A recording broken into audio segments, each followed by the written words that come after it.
Dear students, आपका जो accounts का आज पेपर हुआ है उसका सॉल्यूशन हम देख रहे हैं इसमें, कॉमर्स का। तो चलिए देख लेते हैं। और बीएसटी का आप पेपर भेजना चाहते हैं तो हमारा व्हाट्सएप नंबर नीचे डिस्प्ले हो रहा है, आप देख सकते हैं यहाँ पे। तो इस व्हाट्सएप नंबर पे भी आप भेज सकते हैं अपने बीएसटी के सॉल्यूशन के लिए। तो चलिए पहले क्वेश्चन से स्टार्ट करते हैं। और मॉडल पेपर में से बहुत सारे क्वेश्चन आए हैं। अगर आपने मॉडल पेपर्स देखा था तो आपको कोई दिक्कत नहीं हुई होगी। इसमें पहला क्वेश्चन जो है मैं हिंदी में पढ़ देता हूँ और इंग्लिश में भी पेपर है, आपको सभी को पता है। तो चलिए आंसर सभी के सेम है। तो चलिए यहाँ पे स्टार्ट करते हैं। पुस्त पालन का अर्थ है, पुस्त पालन का क्या अर्थ है? व्यापारिक लेन देनों को लेखा पुस्तक में रिकॉर्ड करना। थर्ड ऑप्शन जो है बिल्कुल सही है, जिस बच्चे ने थर्ड ऑप्शन लगाया है वो सही है। इसके बाद आते हैं नेक्स्ट क्वेश्चन की तरफ। नेक्स्ट क्वेश्चन देखिए आपका। नेक्स्ट क्वेश्चन क्या पूछा गया? वित्तीय लेखांकन का मुख्य कार्य क्या है? तो वित्तीय लेखांकन का यहाँ पे मुख्य कार्य ना, ये सारे के सारे हैं, तो इनमें से सभी जो है ये सही आंसर हो जाएगा आपका। तीसरा जो क्वेश्चन इसमें देखिए ध्यान से। तीसरा क्वेश्चन में आपसे क्या पूछा गया है कि पुस्तक पालन एवं लेखाक्रम की प्रथम पुस्तक प्रकाशित कब हुई? तो ये हुई थी 1994 में। तो यहाँ पे सेकंड ऑप्शन जो है आपका करेक्ट हो जाएगा। चौथे क्वेश्चन की तरफ मूव करते हैं। चौथे क्वेश्चन में पूछा गया है पुस्तक पालन व्यापारिक लेन देनों को बहियों के समूह में लिखने की कला है। किसने कहा था ये? तो इसको कहा था J.R. बाटलियाबाय ने। तो यहाँ पे जो है आपका फर्स्ट ऑप्शन जो है करेक्ट हो जाएगा। उसके बाद में आते हैं नेक्स्ट क्वेश्चन में। नेक्स्ट क्वेश्चन आपका पांचवा है। निम्न में से कौन लेखांकन का सहायक क्षेत्र नहीं है? तो सहायक क्षेत्र नहीं है तो आपका देखिए, निम्न में से कौन लेखांकन का सहायक क्षेत्र नहीं है? तो यहाँ पर आपको समझ के बताना है कि सहायक क्षेत्र कौन सा नहीं है। ठीक है, तो पुस्त पालन जो है ये सहायक क्षेत्र नहीं है भाई। लागत जो है वो भी सहायक है, वित्तीय है और प्रबंधक की, ये सारे के सारे सहायक हैं। केवल एक ही नहीं है और वो है आपका पुस्त पालन यानी कि बुक कीपिंग। उसके बाद में है आपका users of financial information include. तो ये क्या इंक्लूड करते हैं ये आपको बताना है, यानी कि लेखांकन सूचनाओं के उपयोगकर्ताओं में शामिल है। तो यहाँ पर सारे के सारे शामिल है भाई। अंशधारी गण भी है, सरकार भी है, लेनदार भी है, सभी लेखांकन सूचनाओं का उपयोग करते हैं। तो यहाँ पे इनमें से सभी हो जाएगा। इसके बाद आते हैं नेक्स्ट क्वेश्चन की तरफ। नेक्स्ट क्वेश्चन जो सातवां, इसमें देखिए, इसमें मुझे निम्नलिखित में से किसी व्यापार की भाषा कही जा सकती है? तो व्यापार की भाषा क्या होती है? लेखांकन होती है, आपको पता है। तो यहाँ पे जो हो जाएगा आपका थर्ड ऑप्शन अकाउंटिंग। उसके बाद में आते हैं नेक्स्ट क्वेश्चन की तरफ। Question number 8। इसमें पूछा गया लेखांकन की सीमाएं हैं। लेखांकन की सीमाएं क्या है? तो ये ऐतिहासिक लागतों पर आधारित होती है, व्यक्तिगत निर्णयों पर प्रभावित होती है, झूठे दिखावे से भी प्रभावित होती है। यानी कि चारों ऑप्शन सही है इसमें, यानी कि चौथा ऑप्शन इसमें सही हो जाएगा। इसके बाद आते हैं 9वें क्वेश्चन पे। जो पूछा है निम्न में से कौन सा चालू दायित्व है? तो कौन सा चालू दायित्व है? तो अल्प कालीन ऋण जो है एक चालू दायित्व है। ठीक है, तो यहाँ पर आपका थर्ड ऑप्शन जो है करेक्ट हो जाएगा। उसके बाद आते हैं नेक्स्ट 10वें क्वेश्चन पे। 10वां क्वेश्चन जो है which of the following is a intangible acid है। इंटेंजिबल एसिड क्या है? गुडविल है, आपको सभी को पता है।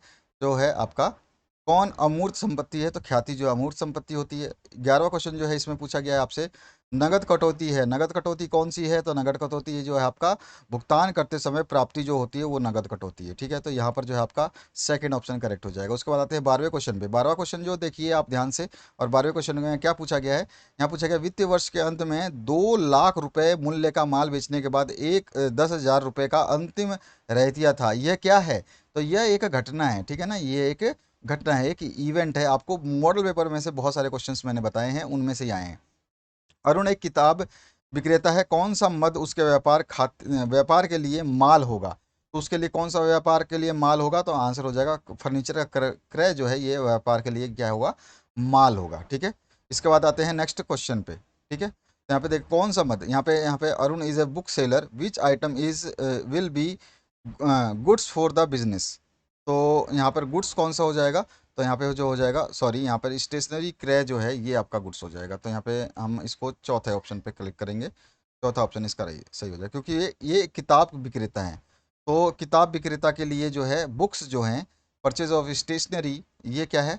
एक आपका गुड्स हो जाएगा। ठीक है, अगले क्वेश्चन की बात करते हैं। यहाँ पर जो है फिक्स एसेट इंक्लूड। तो फिक्स एसेट क्या इंक्लूड करता है? फिक्स एसेट जो है आपका इंक्लूड करेगा, हमारा राइट आंसर जो हो जाएगा वो हो जाएगा फर्नीचर। फिक्स एसेट में फर्नीचर आता है। ठीक है, इसके बाद में यहाँ पे देखिए ऊपर वाले में क्या पूछा है कि आपका गुड्स फॉर बिजनेस क्या है? तो वो स्टेशनरी हो जाएगा। फर्नीचर क्रय तो ये आपका फिक्स उसका हो जाएगा, क्योंकि फर्नीचर बार बार तो क्रय नहीं करेगा वो। उसके बाद 15 नंबर क्वेश्चन जो है इसमें क्या पूछा गया है देखिए। फर्नीचर यहाँ पे आप लगा लीजिए, स्थायी संपत्ति में सम्मिलित होते हैं तो फर्नीचर होता है। 16वां जो क्वेश्चन है इसमें पूछा गया है when is the concept of realization ex applied, यानी वसूली अवधारणा कब लागू होती है? तो वसूली अवधारणा लागू होती है जब आपका ग्राहकों को माल की सपुर्दगी दे दी जाती है। तो यहाँ पे सेकंड नंबर ऑप्शन करेक्ट हो जाएगा।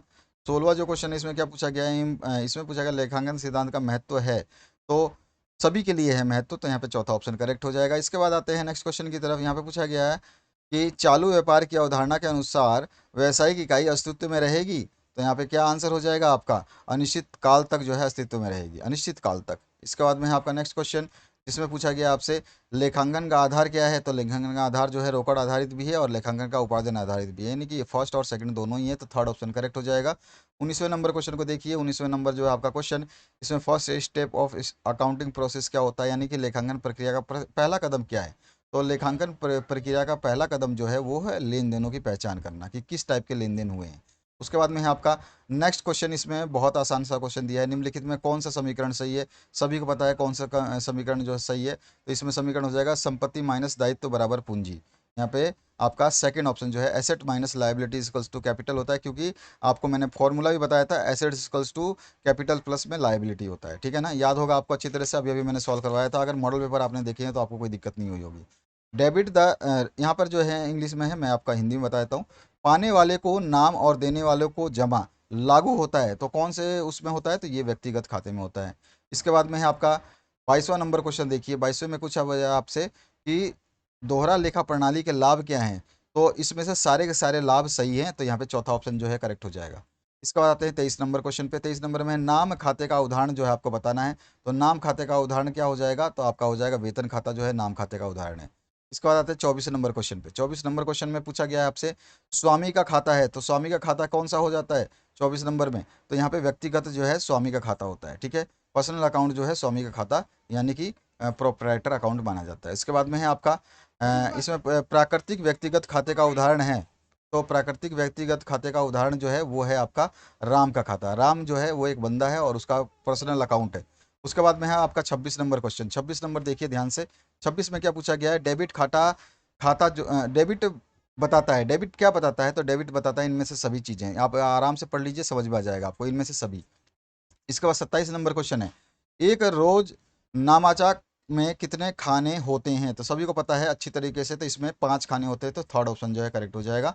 इसके बाद 28 नंबर जो क्वेश्चन है, रोजनामाचा लेन देन का लेखा करने की प्रक्रिया को कहते हैं, क्या कहते हैं इस प्रक्रिया को, इस प्रक्रिया को कहते हैं रोजनामाचाकरण, यानी जर्नलाइजिंग जो कहते हैं। सेकंड ऑप्शन करेक्ट हो जाएगा। 29 नंबर जो क्वेश्चन है, इसमें क्या पूछा गया है आपसे, इसमें पूछा गया है मजदूरों को जो मजदूरी दी जाती है वो क्या है। तो मजदूरों को जो मजदूरी देते हैं, मजदूरी खाता का नाम और नगद खाता का जमा जो है ये हो जाएगा शामिल इसमें। तो यहाँ पर आपका फर्स्ट ऑप्शन जो है करेक्ट हो जाएगा। तीसरे क्वेश्चन की तरफ मूव करते हैं। तो तीसरे क्वेश्चन में क्या पूछा गया है, दो खाने वाली रोकड़ बही में लेखा होता है। तो दो खाने में रेखड़ बही जो होता है नगद और बैंक लेन देन दोनों होते हैं, तो यहाँ पर जो है आपका फर्स्ट ऑप्शन फिर से करेक्ट हो जाएगा। अगला जो क्वेश्चन है इसमें 31 नंबर, इसमें देखिए, जब एक फर्म रोकड़ बही रखती है तो उससे बनाने की आवश्यकता नहीं होती है। तो क्या नहीं बनाने की आवश्यकता है, खाता बही में रोकड़ और बेम खाते, जब रोकड़ बही है तो हमें बनाने की जरूरत ही नहीं है, तो थर्ड ऑप्शन जो है इसका करेक्ट हो जाएगा। 32 नंबर क्वेश्चन है, किसी खाता के शेष को जानने की प्रक्रिया को कहते हैं। तो किसी खाता को शेष के जानने की प्रक्रिया को कहते हैं शेष निकालना। यहाँ पे फोर्थ ऑप्शन जो आपका करेक्ट हो जाएगा।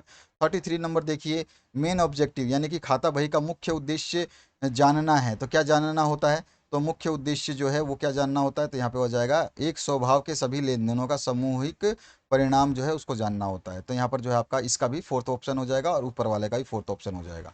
इसके बाद आते हैं नेक्स्ट क्वेश्चन पे। 34 नंबर देखिए। 34 नंबर में पूछा है जेएफ का पूर्ण रूप है। जेएफ का सभी को पता है कि आपका क्या होता है, तो जेएफ का होता है जॉइंट फोलियो। तो यहाँ पे जो है आपका रोजनामता मोड, तो यहाँ पे फर्स्ट ऑप्शन जो है आपका जेएफ का कंप्लीट हो जाएगा। उसके बाद आते हैं 35 नंबर पे। 35 नंबर में तलपट खालिस्तान विधि बनाया जाता है। तो यहाँ पर तलपट जो है, यहाँ पे आंसर क्या हो जाएगा आपका, तो यहाँ पे हो जाएगा शेष और योग दोनों, तो एक तथा दो दोनों, थर्ड ऑप्शन करेक्ट हो जाएगा। उसके बाद में है 36 नंबर क्वेश्चन। 36 में देखिए, यदि सुमन को 150 1500 रुपये की बजाय 150 रुपये डेबिट कर दिया जाता है और अमन को 150 रुपये की बजाय 1500 रुपये डेबिट किया जाता है, तो इसे क्या कहा जाएगा। देखिए दोनों में ही उल्टा सुल्टा किया गया है, यानी कि यहाँ पे भी सेम राशि है और यहाँ पे भी सेम राशि है, यानी कि दोनों को कंबाइन, दोनों को अगर हम डेबिट करते हैं और देखते हैं तो इसमें क्या हो जाएगा, चूक की अशुद्धि हो जाएगी, है ना। तो इसमें क्या हो जाएगा आपका आंसर, तो यहाँ पे जो है आंसर हो जाएगा अपना, सॉरी, हिसाब की अशुद्धि हो जाएगी। तो यहाँ पे हिसाब की अशुद्धि, थर्ड ऑप्शन करेक्ट हो जाएगा, ठीक है। इसके बाद आते हैं हम नेक्स्ट एक मिनट रुकिए, हम देख लेते हैं एक बार।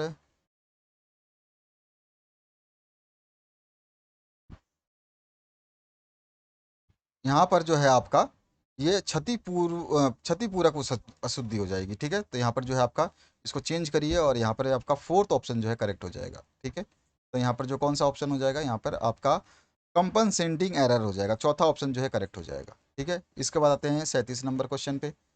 37 नंबर देखिए, ए trial balance indicates dash accuracy. तो यहाँ पर जो है ट्रायल बैलेंस क्या इंगित करता है, तो वो अर्थमेटिकल एक्यूरेसी को इंगित करता है। तो यहाँ पर जो है आपका अंक गणितीय जो है अशुद्धता बताता है। तो यहाँ पे सेकंड ऑप्शन करेक्ट हो जाएगा। उसके बाद 38 नंबर क्वेश्चन देखिए, मनीष को बेचे गए 650 रुपये के माल के उसके खाते में 560 रुपये लिख दिए गए। अब मनीष का खाता डेबिट किया जाएगा, दोनों का अंतर निकालिए। आराम से अंतर निकल जाएगा, इसमें आपको 90 रुपये का अंतर मिल रहा होगा। तो यहाँ पे थर्ड ऑप्शन जो है हमारा करेक्ट हो जाएगा। तो थर्ड ऑप्शन करेक्ट हो जाएगा। 39 की बात करें, 39 में पूछा गया है क्रय बही का प्रयोग खालिस्तान लिखने के लिए किया जाता है। तो क्रय बही जो है वो माल के सभी उधार क्रयों को लिखने के लिए प्रयोग किया जाता है। थर्ड ऑप्शन इसमें भी करेक्ट हो जाएगा। 40वां जो प्रश्न है इसमें वो देखिए, तो इसमें पूछा गया एक व्यापारी ने अपने पुत्र की 1000 रुपये कॉलेज फीस चुकाई, इसे डेबिट करेंगे। तो इसे हम डेबिट करेंगे आरोहण खाते से ड्राइंग, क्योंकि ये ड्राइंग किया है ना उसने, अपने व्यापारी ने क्या किया है, निकाला है, तो आरोहण किया है। तो यहाँ पे फर्स्ट ऑप्शन करेक्ट हो जाएगा। तो ये थे 40 प्रश्नों के उत्तर। आशा करूंगा आप लोगों के सभी प्रश्न अच्छे हुए होंगे, सही हुए होंगे। बीएसटी का सोल्यूशन देखने के लिए बने रहिए चैनल पे, नेक्स्ट वीडियो बीएसटी का आ रहा है। Thank you very much, have a good day.